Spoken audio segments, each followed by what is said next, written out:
what's happening is an absolute explosion. It's something I've never witnessed in my career.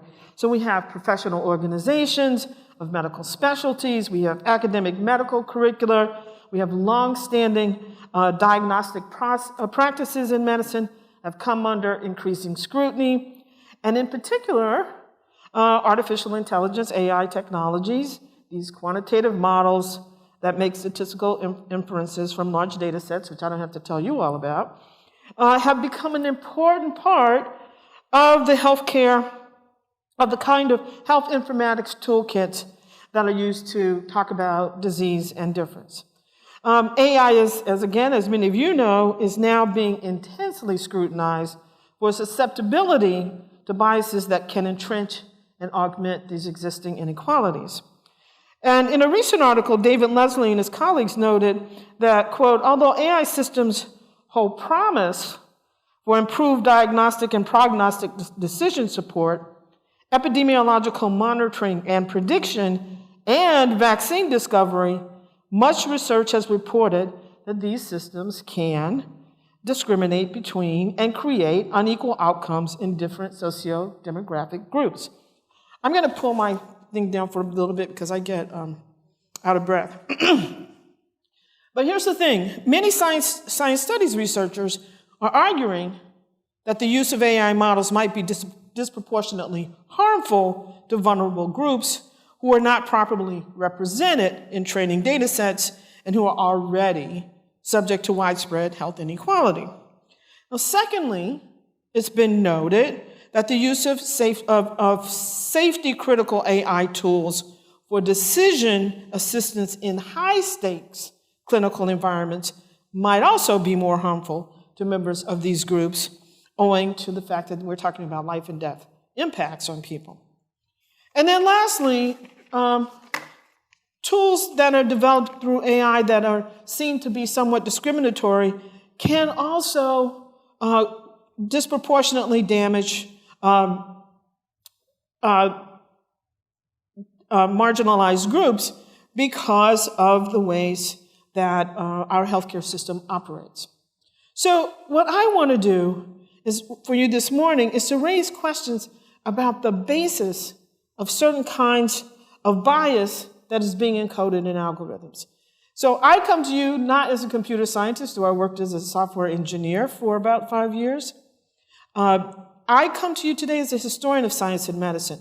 And what I am observing in this sort of strange, interesting, and important moment is that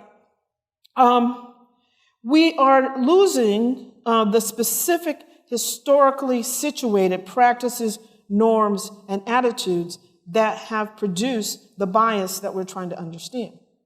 So, as I will try to explain, I think the reason for this lack of specificity in the absence is the absence of attention to the origins of these historically situated practices, norms, and attitudes. So what I'm going to do is talk to you about one long example, and then I'll just make some comments about how I think that example reflects some issues that we're trying to grapple with today.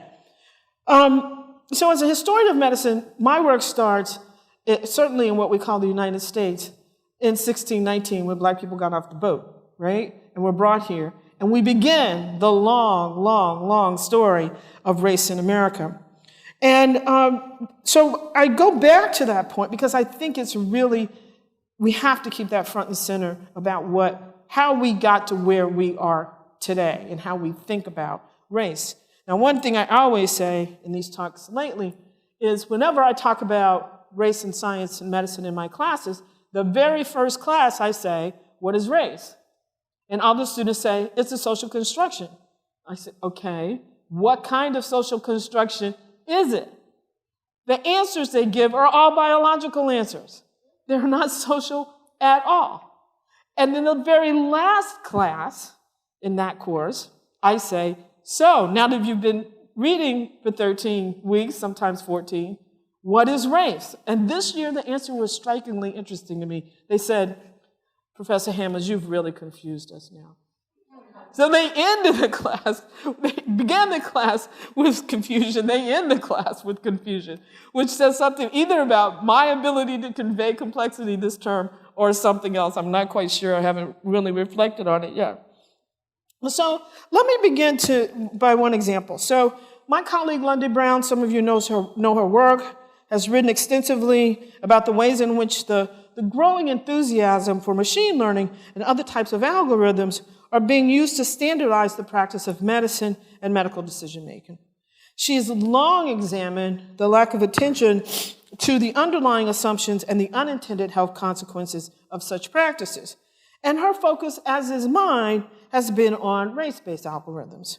And she's done important work examining how mathematical adjustments for race, these so-called race corrections, have been incorporated into a wide array of calculators, guidelines used in clinical diagnosis and management of disease.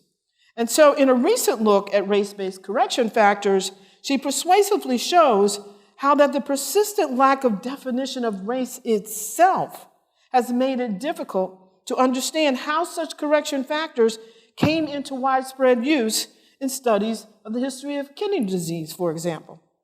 And a couple of important points from this work are these. Even in the first decade of the 21st century, a large number of articles failed to even define race, much like my students. In many of the articles they examined, no explanation for the racial difference that was found was given. They found difference, but they don't explain what difference meant. Looking over time, Brown and her colleagues found that longstanding beliefs in racial differences just became part of the common knowledge and no further explanation was needed.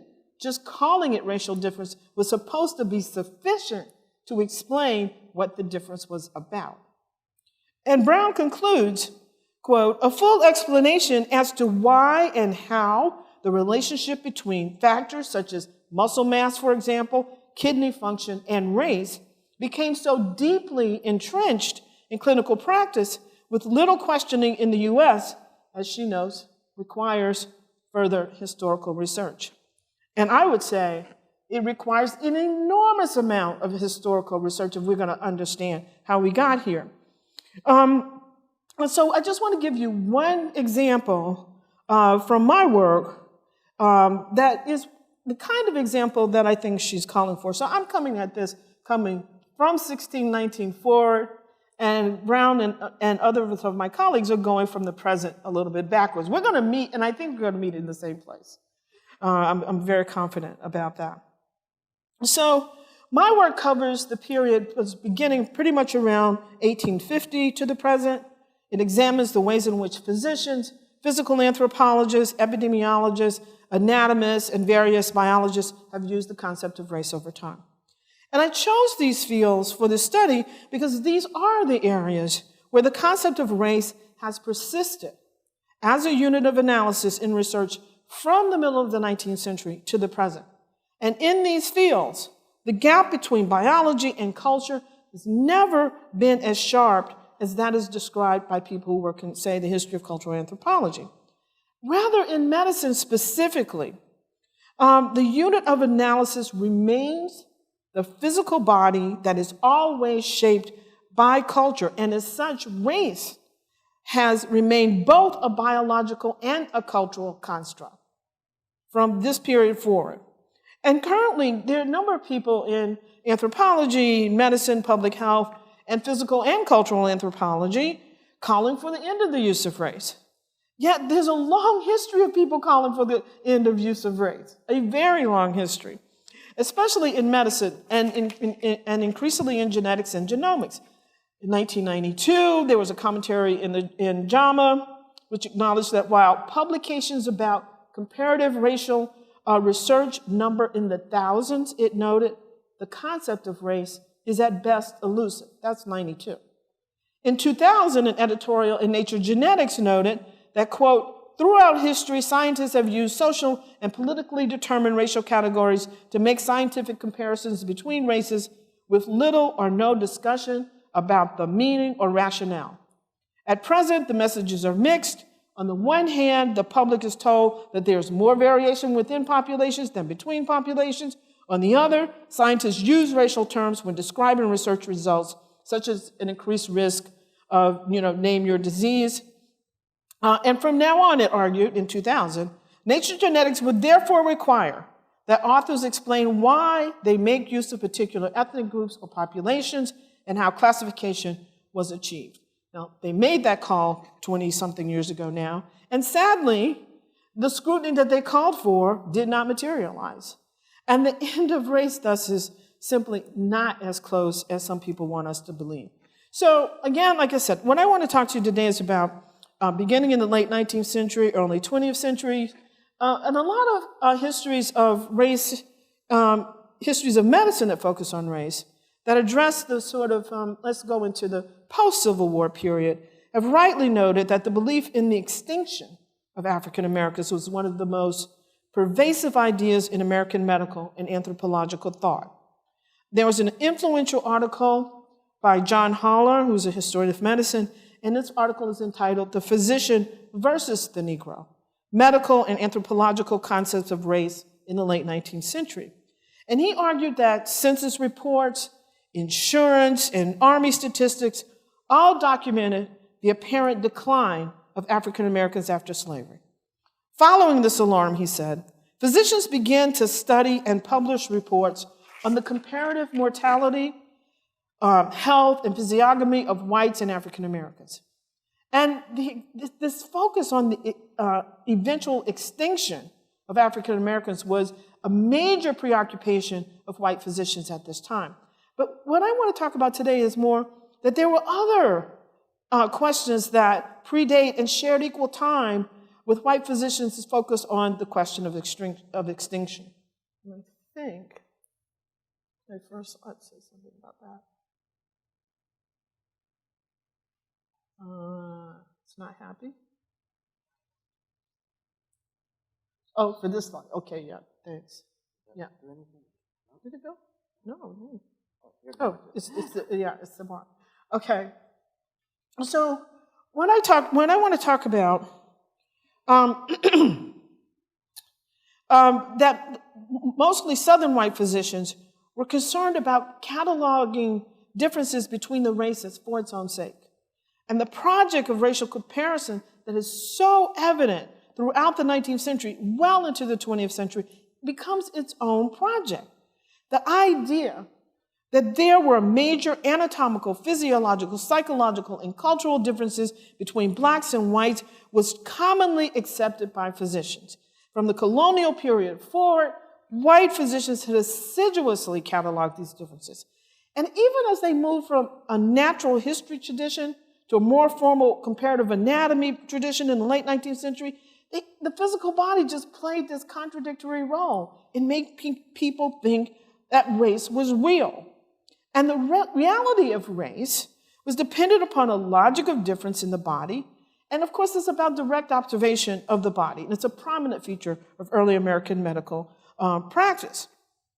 Africans brought to the United States as slaves were notable in part because of their differences in color from European colonists. And although Europeans in particular did not always draw attention to color as the primary locus of difference, by the late 17th century, color had become one of the primary organizing principles among which natural historians classified human differences. And that's the thing, when I ask my students, I say, how is race a social construct? They immediately say color. And I go, it's still color after all this time? Okay. And of course, Thomas Jefferson, writing confirms this point in his famous or infamous Notes on the State of Virginia in 1787. Physicians' accounts begin with descriptions of the color, the various shades of color found among Africans enslaved in the U.S. And yet, color is the only difference. Following Jefferson, notable accounts of the anatomy of blacks include issues related to every aspect and all body parts. So let me see if I have a slide that talks about that. I am really being a very expert computer person, today. Yeah, just that, I think I thought I knew that it. is the wrong button. Oh. There are two. This is the one you want. Okay, thank you. Thank you. So, I mean, let's look at the first guy I want to talk about is Samuel Cartwright. And of course, he's infamous, right? Cartwright is like, in his paper, 1851, report on the disease and peculiarities of the Negro race. I mean, we spend a lot of time in history of medicine jumping on Cartwright because he appears to be so, on the margins in certain ways, but also captures a certain set of attitudes of many physicians. But of course, he starts in the color of the skin, the main difference, but there are other more deep and durable differences, including the membranes, the muscles, the tendons, fluids and secretions, the brain and the nerves. The bile is of a deeper color, his blood is thicker, there is difference in the flesh. Sorry for the smaller type. His bones are wider and harder, the neck is shorter and more oblique, the spine more inward, the pelvis more outward, the thigh bone larger, the bones more bent, the legs curve outwards or bow, and the feet are flat.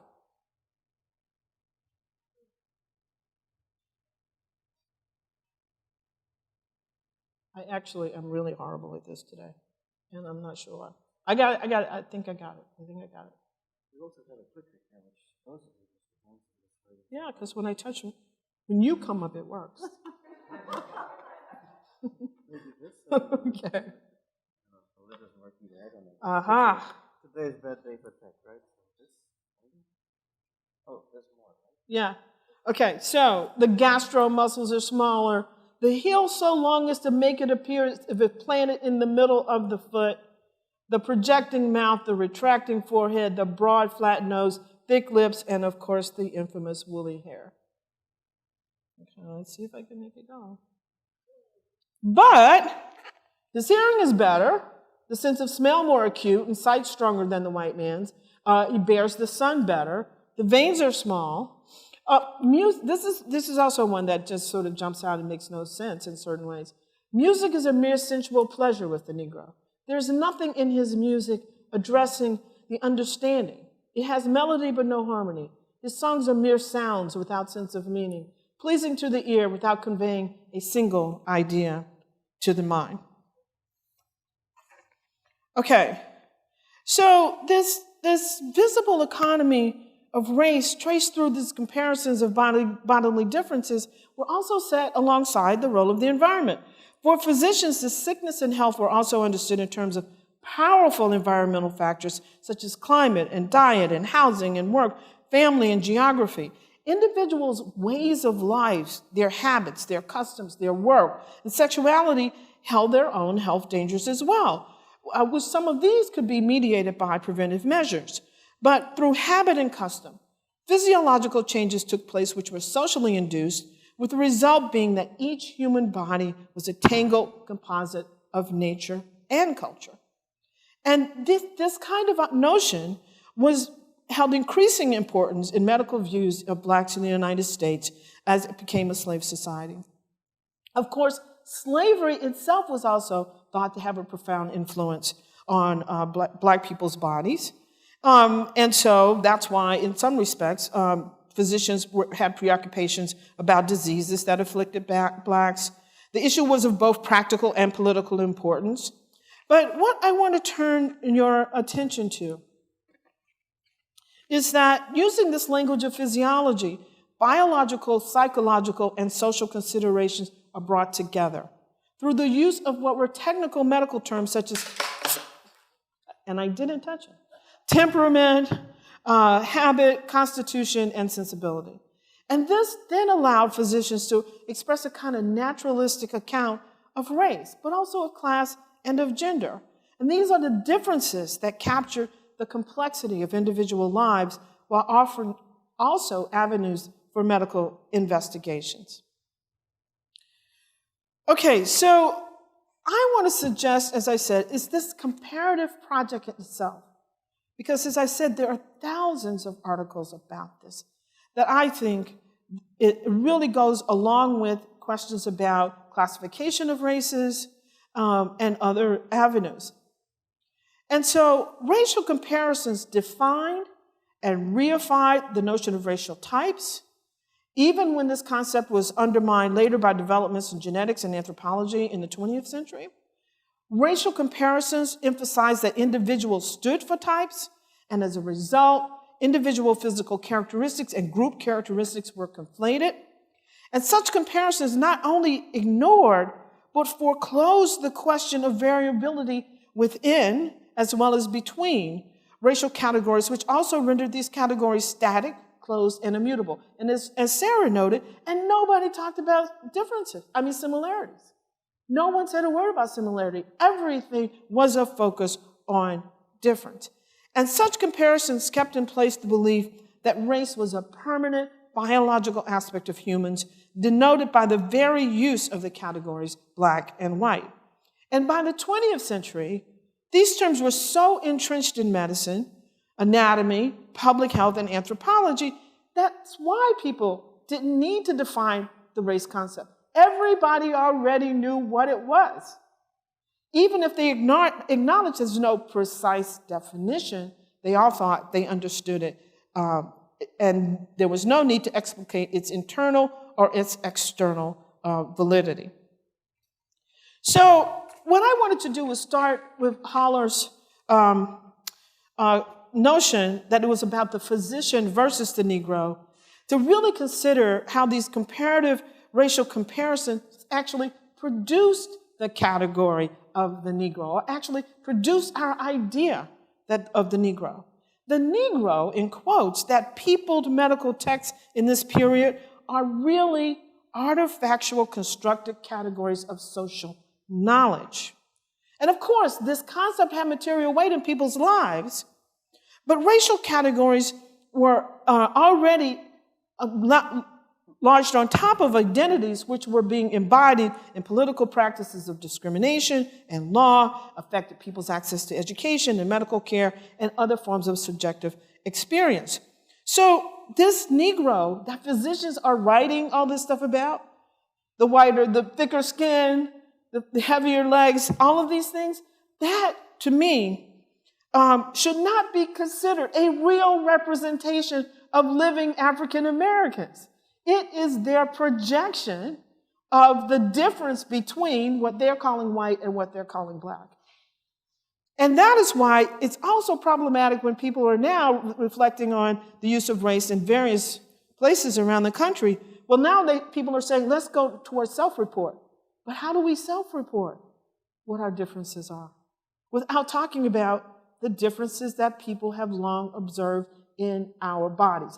And the bottom line of that is black bodies are different from white bodies. How much more do we have to say, right?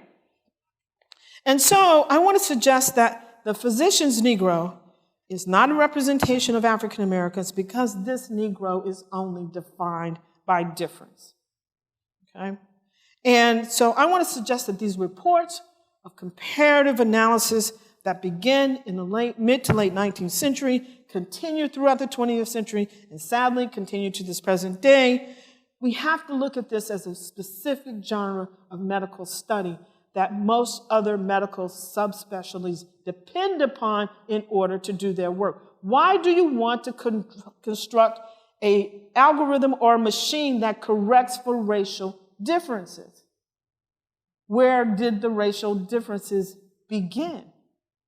How do you know that there are differences in lung function? How do you know that there are differences in kidney disease?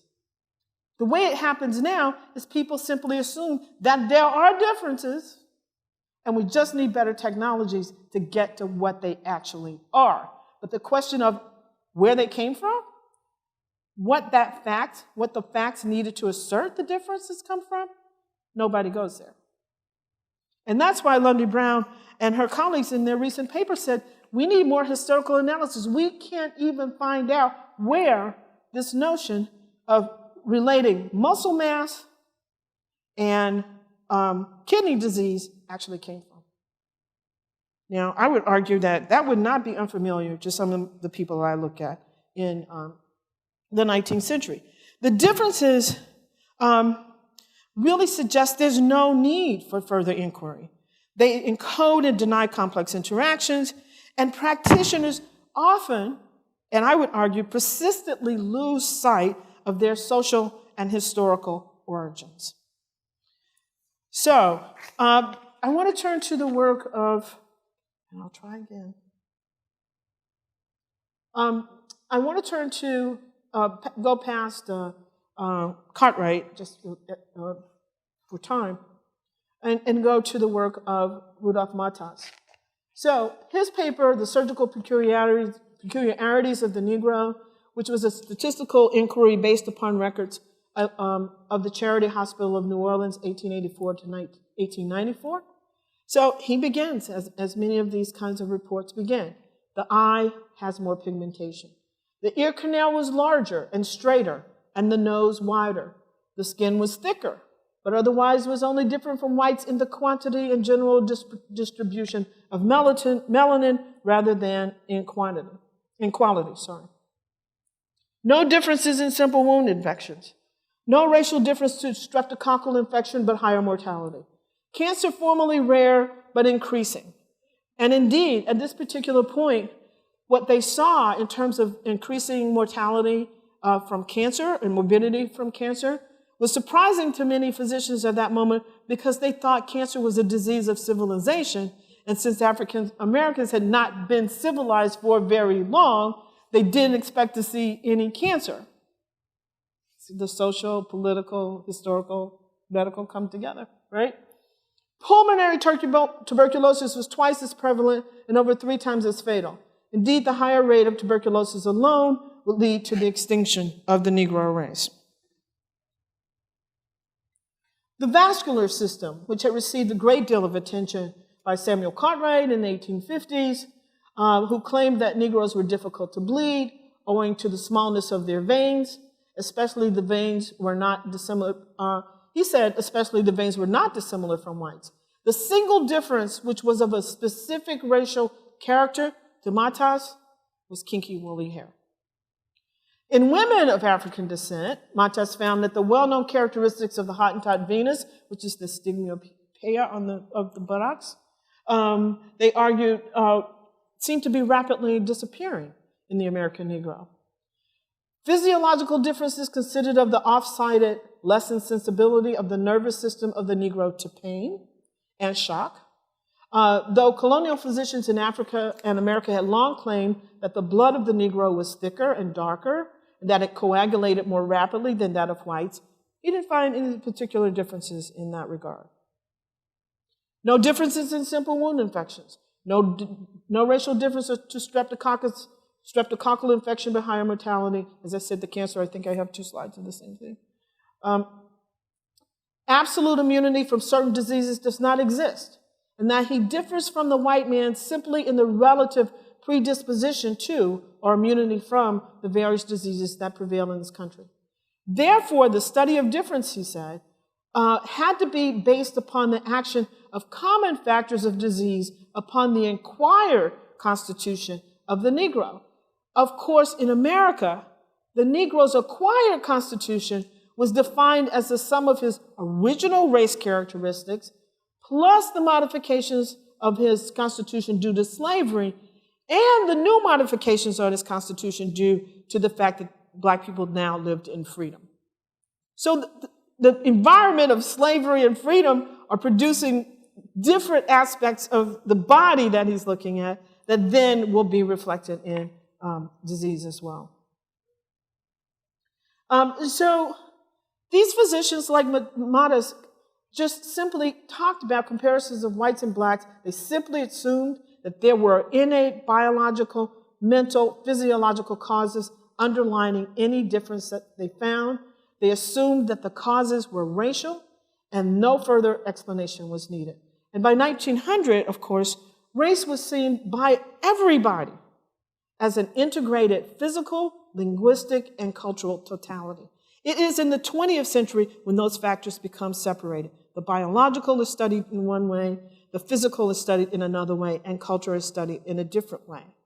So there becomes a split in these studies in these disciplines about what race actually means. Yet, nobody still has a single definition of race.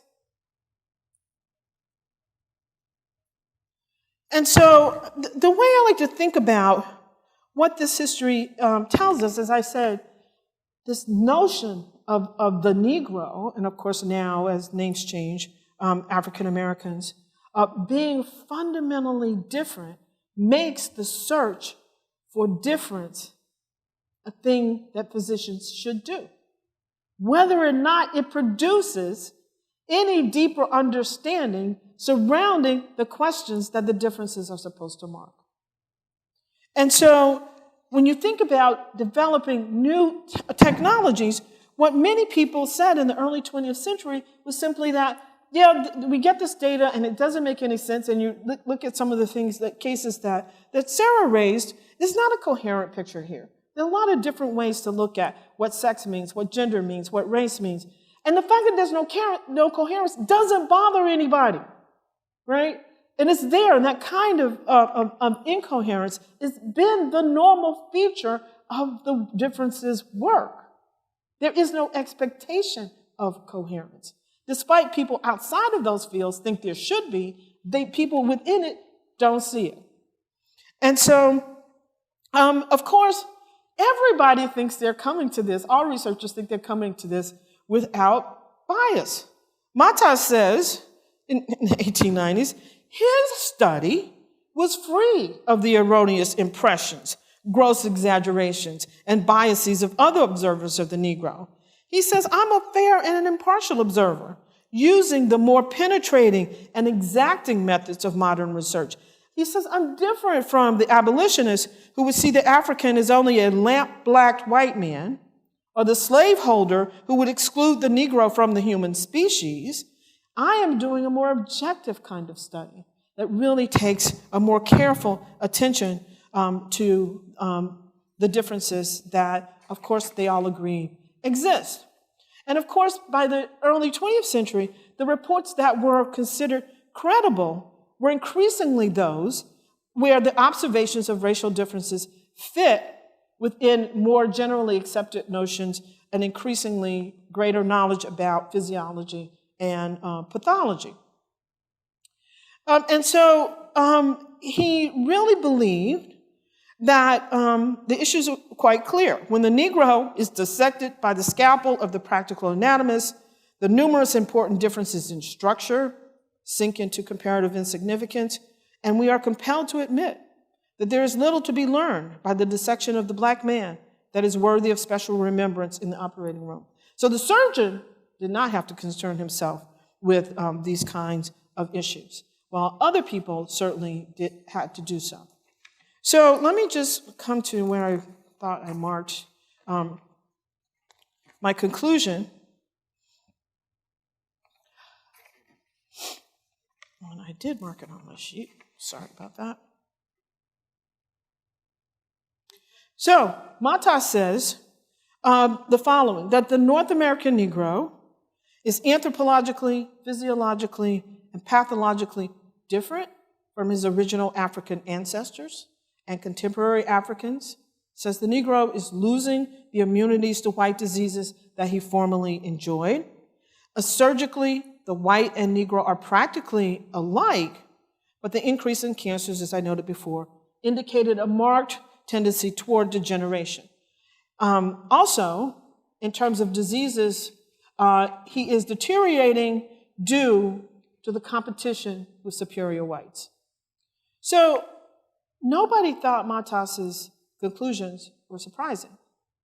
His goal was to catalog racial differences, and he found differences to emphasize. And as Stephen Jay Gould noted about what medical practice was really like, he said they were in search of the characters to display the belief they already held. Right? So those are the ones that they actually emphasized, and the belief they already held was that the Negro is different. And that is the only thing you had to do. And Matas only wanted to show that he wanted to make it clear that if anything else was happening for African Americans, it was due to the fact that they were ultimately going to become extinct. Okay, so there was going to be deterioration, there was going to be degeneration, And that was the issue that was of question. The open-endedness, of the questions about racial differences served to establish the research program for physicians. In many cases, there is no thesis to prove or disprove, but merely a compilation of racial differences.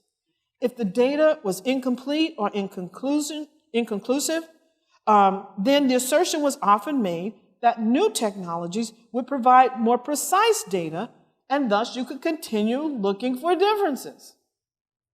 And it is this continuing search for difference in the absence of debate about why racial differences matter that is an important feature of physicians' racial comparisons in the 20th century. The practice that, the thing that Matas engaged in the 1890s is not dissimilar than what people are looking at in the 1990s. And if you look from the 1890s across the 20th century, you're going to see, as the editors of JAMA noted, thousands of studies on difference. Okay? And it's also clear that more data, or more precise data, could never quite overthrow prevailing assumptions. And this fact put African American physicians who constantly criticized the work on racial differences in a very difficult position. It's W.E.B. Du Bois in The Philadelphia Negro and in Health and Physique of the Negro American in the early 20th century who said these data are bad. They really don't take account for a lot of the issues that anybody doing a rigorous objective analysis would try to do, the tools being used. Nobody paid attention to what Du Bois said. And he really pointed out, and the reason they didn't care about engaging in a rigorous methodology, because that really was not the point. The point was to show that the Negro was inferior, and the Negro was inferior because he died from disease and from other bad health outcomes. And so he called that in the early 20th century. And as I said, nobody was willing to engage with him. And so that's why the last point, which stems from a paper in 2020 that I just wanted to leave you with, if it once looked like racial health disparities as a problem of biology had become a thing of the past, the present moment has left that conclusion in sharp doubt. And just to prove the point, I wanted to read to you an email that I got this morning. And I had given a talk at the National Academies of Science and Medicine, and I had made some of the similar points that I made today. And the comment that I got back included the following set of questions. Let me see if I can pull it up quickly. I thought I had, but of course I did not.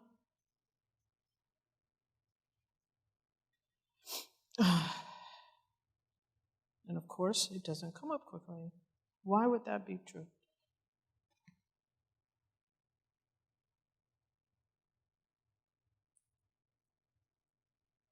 I'll go back and find it this way.